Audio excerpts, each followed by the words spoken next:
तो इधर राष्ट्रीय जनजन पार्टी ने आज मुजफ्फरपुर के एक होटल में प्रेस कॉन्फ्रेंस किया है।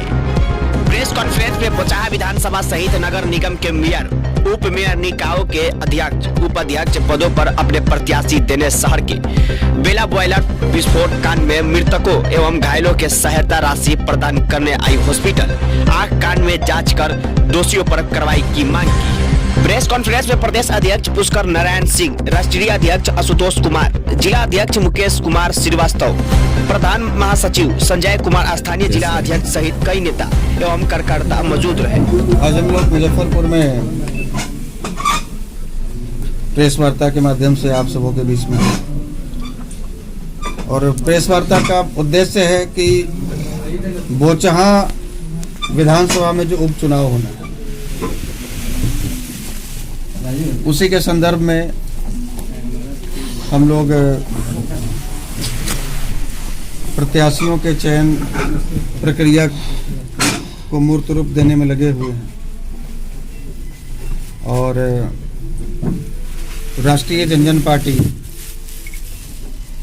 इस उपचुनाव में बहुत मजबूती के साथ अपना उम्मीदवार उतारेगी और हमें भरोसा है कि बोचाहा की जनता का भरपूर सहयोग, समर्थन और आशीर्वाद प्राप्त होगा। साथ ही साथ अभी जो नगर निकाय चुनाव में जो अभी आदेश आया है बिहार सरकार का, नगर निगमों में, नगर निकायों में मेयर और उप मेयर और नगर परिषद और नगर पंचायत में, नगर परिषद और नगर पंचायत में अध्यक्ष और उपाध्यक्ष के जो चुनाव होने हैं वो डायरेक्ट वोटिंग होने हैं। तो इस बार हम लोग बिहार के तमाम नगर निकाय चुनाव में, नगर परिषद और नगर पंचायत में इन तमाम उम्मीदवारों को हम लोग मैदान में उतारेंगे और मजबूती के साथ हम लोग नगर निगम का भी चुनाव लड़ेंगे। इसी संदर्भ में आज हम लोग प्रेस वार्ता किए हैं और कुछ सवाल है। किसी का नाम वगैरह, घोषणा वगैरह हम लोग इसको मूर्त रूप देने में लगे हुए हैं और बहुत जल्द ही पुनः हम लोग एक बार प्रेस कॉन्फ्रेंस करेंगे इसी मुजफ्फरपुर की धरती पर और वहाँ से हम लोग नाम अंतिम प्रक्रिया पूरी करके हम लोग घोषणा करेंगे। और फिलहाल हम लोग और हमारे यहाँ के जो भी जनसेवक साथी हैं उन तमाम जनहित में जो मुद्दा है उसके लिए संघर्ष कर रहे हैं। जनहित का जो मुद्दा है उसके लिए संघर्ष कर रहे हैं, चाहे वो आई हॉस्पिटल का मामला हो, अभी आप लोगों ने उसको देखा भी और कवरेज भी किया, मीडिया बंधुओं का उसमें भरपूर सहयोग भी, समर्थन भी मिला है। और चाहे वो बेला में जो बॉयलर फटने के जो मामला है, तो इन तमाम जनहित के मुद्दों पर हमारे जनसेवक साथी सक्रिय रहे हैं और हम लोग इसके लिए भी संघर्ष कर रहे हैं। सड़क से लेकर और न्यायिक प्रक्रिया में भी हम लोग लगे हुए हैं और पीड़ितों को न्याय दिलवाने में लगे हुए हैं। विशेष बहुत जल्द ही एक बार फिर से हम लोग प्रेस वार्ता का आयोजन यहाँ करेंगे और प्रत्याशी के नाम की घोषणा। चुनावों में क्या मुद्दे रहेंगे, मुख्य मुद्दे क्या रहेंगे? देखिए, चुनाव में तमाम पार्टियों के मुद्दा आपको पता है कि सड़क, बिजली, पानी, भ्रष्टाचार, महिला सुरक्षा, ये मुद्दा होते हैं। लेकिन बिहार में हमें लगता है कि बेरोजगारी, अपराध, भ्रष्टाचार और अभी जो हाल फिलहाल में भी देखने को मिल रहा होगा, बिहार पुलिस की दमनकारी नीतियां, पुलिस की मनमानी और जायज मुद्दों पर नहीं, बेवजह के मुद्दों पर। जायज मुद्दों पर तो प्रशासन का काम कहीं दिखता ही नहीं बिहार में भी आज के डेट में।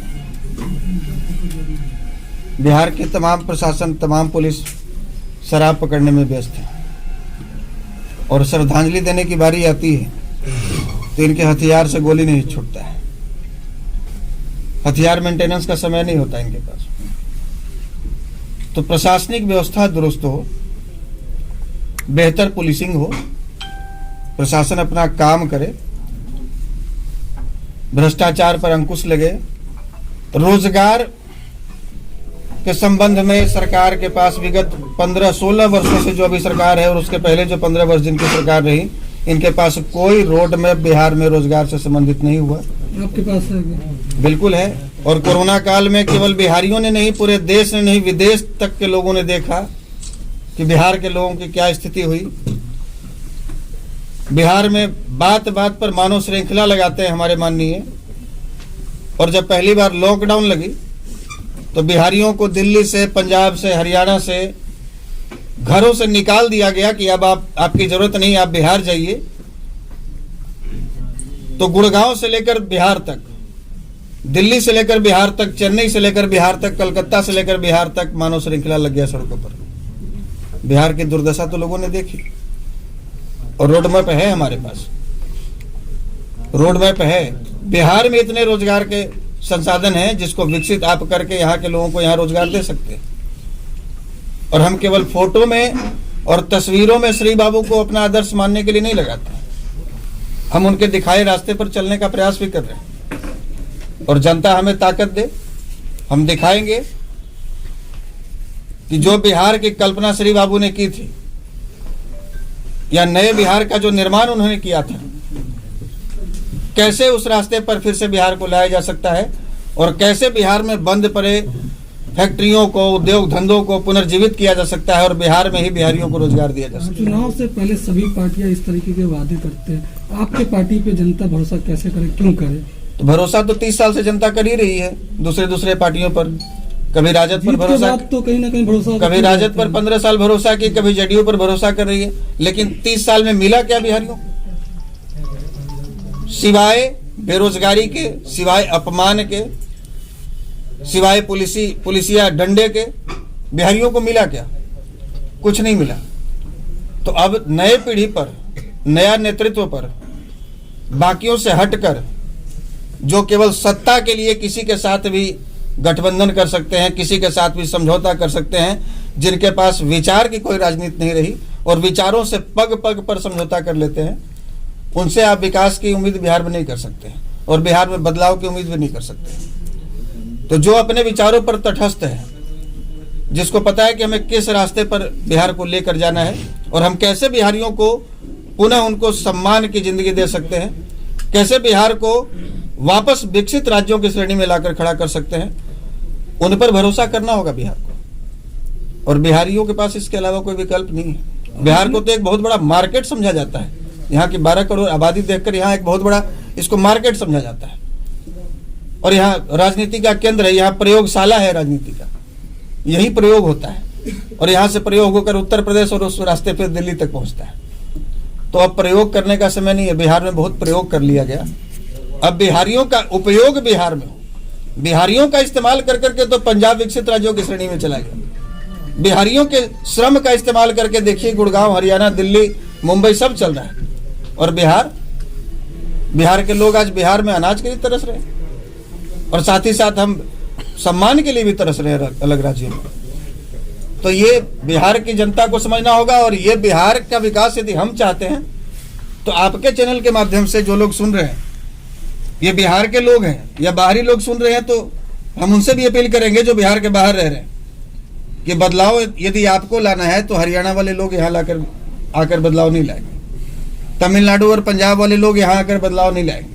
आप 4.5 साल तक खूब सोचिएगा कि बदलाव लाएंगे और चुनाव के समय आएगा तो फिर उन्हीं दोनों के चंगुल से आप नहीं निकलिएगा तो बिहार में बदलाव नहीं आएगा। बदलाव लाने के लिए आपको दृढ़ निश्चय करना होगा और वोट के समय भी आपको तटस्थ रहना होगा, जैसे आप 4.5 साल तटस्थ रहते हैं, तभी बिहार में बदलाव आएगा। शराबबंदी कानून में कुछ बदलाव की बात आ रही है कि पहली बार पकड़वाने पे जुर्माना लेके छोड़ दिया जाएगा, इस पे क्या कुछ कहिए? ये तो प्रयोग ही कर रहे हैं लगातार जब से शराबबंदी की, और पूरी सरकार ही चल रही है इनकी शराब के ऊपर ही। शराब के अलावा बिहार में कोई मुद्दा है क्या? अभी कोई मुद्दा है? बड़ा बड़ा मुद्दा गौन हो जा रहा है। पप्पू देव हत्याकांड गौन, यहाँ समीर सिंह हत्याकांड गौन, दलित बच्ची के साथ में अपहरण और बलात्कार हो जाता है, हत्या कर दी जाती है गौन, सारा मुद्दा कौन, इतने इतने लोग यही मारे गए आपके मुजफ्फरपुर में बॉयलर फट जाने से, सारा मुद्दा कौन? इनके लिए एक आध 2 दर्जन लोग मर जाए वो तो कोई मुद्दा ही नहीं है। इनके लिए मुद्दा है कि 1 बोतल शराब पकड़ा जाए, और इनके एसपी के गाड़ी में अरवल में एसपी शराब पकड़ा जाता है, वो मुद्दा कहीं दिखाई नहीं देता है। मुद्दा दिखेगा कौन? जो विधानसभा में 1 बोतल शराब पकड़ा जाए, वो भी खाली बोतल, और उसको जांच करने के लिए डीजीपी को लगाया जाता है। जैसे लगता है कि एलएमजी का बैरल पकड़ाया है, परमाणु हथियार पकड़ाया है। उसके लिए डीजीपी की औकात अब ये रह गई है कि खाली बोतल की जांच डीजीपी करते हैं। तो शराब पर तो इनकी सरकार चल रही, इनके पास कुछ और मुद्दा रहा नहीं। एमएलसी चुनाव में धन बल की जगह पे बाहुबल को उतारा गया है, किस प्रकार देखते हैं? देखिए, धनबल और बाहुबल का इस्तेमाल तो पिछले 30 वर्षों से बिहार में हो ही रहा है, चाहे वो एमएलसी चुनाव हो, चाहे एमएलए चुनाव हो, चाहे एमपी चुनाव हो। और धनबल का इस्तेमाल राज्यसभा सांसद के चुनाव में भी होता है। तो इसमें तो कहीं कोई दो मत है ही नहीं कि धनबल का और बाहुबल का इस्तेमाल चौतरफा किया जाता है। लेकिन इस्तेमाल करके और फिर बाद में उनको जो मक्खी की तरह निकाल कर फेंक दिया जाता है, जैसे अनंत सिंह जी को फेंक दिया गया नीतीश बाबू की तरफ से, जैसे मुन्ना शुक्ला जी को फेंक दिया गया, जैसे सुनील पांडे को फेंक दिया गया, ऐसे दर्जनों उदाहरण हैं जिनके बाहुबल का इस्तेमाल किया गया कुर्सी पाने के लिए, और जब कुर्सी पा लिए, अपने चारों तरफ से कुर्सी को सेफ कर लिए, तो जिस बाहुबली के बदौलत आप उस कुर्सी पर बैठे उसको निकाल कर दूध में पड़ी मक्खी की तरह उठाकर फेंक दिए। तो इसका तो इस्तेमाल होता रहेगा, और इनका इस्तेमाल बस उतना ही दिनों तक होता है जब तक कुर्सी चाहिए।